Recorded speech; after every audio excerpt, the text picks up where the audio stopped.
समितको यो कफी खेती लगाउनु भएको ठाउँमा आएपछि उहाँले व्यवस्थित तरिकाले यसरी लाइन लाइन मिलाएर लाउनु भएको रहेछ।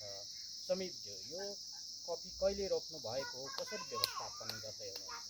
यो मैले रोपेको 3-4 महिना भयो होला। अहिले अस्ति 81 अहिले 81 82 साल मैले जेठ असारतिर रोपेको हो यो मैले। भनेपछि हजुर भर्खरै रहेछ। भर्खरै रोपेको, तर बिरुवा हेर्नु यति त ठुलो भइसक्यो। एकदम ठुलो भइसक्यो, झाङ्गिसक्यो। कति राम्रो है। लगभग यो 1.5 फुट जतिको भयो, झाङ्ग्यो। कुनै ठुल्ठुलो छ, कुनै ठुल्ठुलो पनि छ। धेरै सकिएको छन्। मलहरू के लाउनु भयो? मल त यसको मापदण्ड चाहिँ खासमा उही चिया तथा कफी बोर्डमै जान्छ। यसको चाहिँ मापदण्ड चाहिँ 18x18 को गोलाई खनेर, गहिरो खनेर, खबिल्टो खनेर 18x18 गरेर। हजुर 18x18 इन्चको गहिरो खनेर यसरी। हजुर गोलो खनेर यो गोलोमा मल गाई गोरुकै मल हो। मल गाई गोरुको मल। हजुर पुरा माटोमा हजुर कम्पोस्ट मल मोलेर डुबाएर चाहिँ बिरुवा ट्याक यहाँनिर राखिएको हो। अनि यहाँ बुद्ध चित्त पनि लाउनु भएको छ नि? बुद्ध चित्त पनि यो 5 रोपनी क्षेत्रमै मेरो लगभग 30-35 बोट जति रोपेको छ।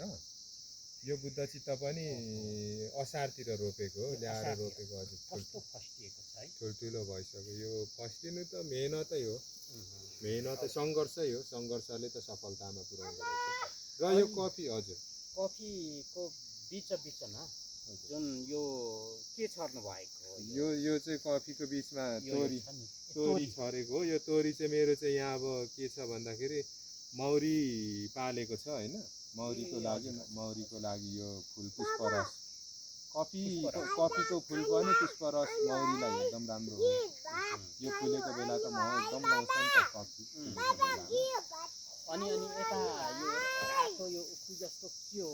यो चाहिँ रेड नेपियर भन्छ। त्यो चाहिँ रेड नेपियर हो। यो हाम्रोतिर आउने जुन पहिलाको त्यो नेपियर 4 नेपियर 3 के भन्थ्यो नि, तिनीहरू भन्दा चाहिँ यो चाहिँ धेरै राम्रो, अझै गुणस्तर एकदम कमलो। कमलो भाँचिन्छ। हजुर एकदम कमलो। यो एकदम त्यो एकोरे मकै गोड्दाखेरि निकालिन्छ नि जुन त्यो थारा मकै हो, त्यो जस्तै हुन्छ। यो चाहिँ छिपिँदा नि त्यस्तो हुन्छ। अनि यो अब कफी रोप्दाखेरि चाहिँ यो ठ्याक्कै यहाँदेखिको डिजाइन जग्गा, अब आफ्नो जग्गा कस्तो छ होइन, त्यो अनुसारले एकदम सिधा माथिदेखि तल लाइन मिलाएर पुरा सुता टाँगेर 2x2 मिटरमा यसरी डिजाइन। पछि अब एग्री टुरिज्मको लागि पनि मैले चाहिँ यो चाहिँ विचारेको, किन भन्दा मध्य पहाडी नजिकै हो नि त यो। त्यो भएर चाहिँ एग्रो टुरिज्मको लागि पनि अब यो चाहिँ हामीले यसरी लाइन मिलाएर रोपेको। एग्रो टुरिज्मको लागि जब मान्छे भिजिट गर्नु आउँदाखेरि ओहो यस्तो रहेछ भनेर यस्तो युवाहरू डिजाइन गरेर कल्पना गरेर चाहिँ यो बनाएको। अब नि समित यो यतिको भइसक्यो, अब यो कहिले फुल्छ फल्छ? अब यो 1 वर्ष राम्रो स्याहार पुग्यो, यही स्याहार पुग्यो भने चाहिँ लगभग 1 वर्षमै फुल्छ। नभए चाहिँ 1.5-2 वर्ष भन्छ। अब त्यो चाहिँ जस्तोसुकै तरिकाले अम्लिसो रोपे जस्तो, अलैँची रोपे जस्तो तरिकाले रोप्यो भने चाहिँ त्यतिमा फल्ने होला। तर यो मेरो मापदण्ड चिया तथा कफी बोर्डको मापदण्ड अनुसार रोपिएको हो। यो चाहिँ त्यो रोपाइले चाहिँ यो हुर्केको देख्दाखेरि मलाई 1 वर्षमै फल्छ जस्तो अनुमान। अबको 1 वर्षमा यो यसले उत्पादन दिन थाल्छ जस्तो। अब यसको तपाईँको एउटा बोटमा 15-16 केजी कफी फल्छ। अनि 750-800 रुपियाँ केजीको दानाले त एउटै बोटले कति हजार चाल्छ, त्यो कल्पना पनि हो एउटा। अब समीर अन्त्यमा कृषक दाजुभाइहरूलाई के सल्लाह दिनुहुन्छ? यो कफी रोप्न चाहने कृषक दाजुभाइहरूलाई अब म चाहिँ भन्छु छिमेकीहरू मिलेर चाहिँ यस्तो चक्लाबन्दी जग्गामा भन्दा पनि छिमेकी मिलेर चाहिँ मेरो यो सिमानादेखि पल्लो सिमानामा नि कफी रोपोस्, त्योदेखि पल्लोमा ट्याक्कै सिमाना जुदेकोमा सब कफी रोप्यो भने चाहिँ एउटा एग्रो टुरिज्मको लागि मैले परिकल्पना नै गरेको छु।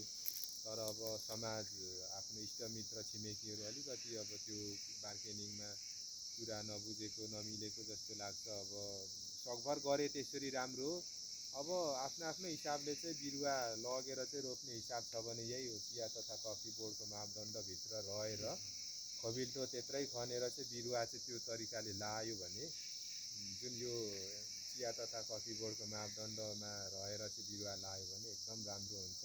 भविष्य एकदम राम्रो छ कफीमा म चाहिँ भन्छु।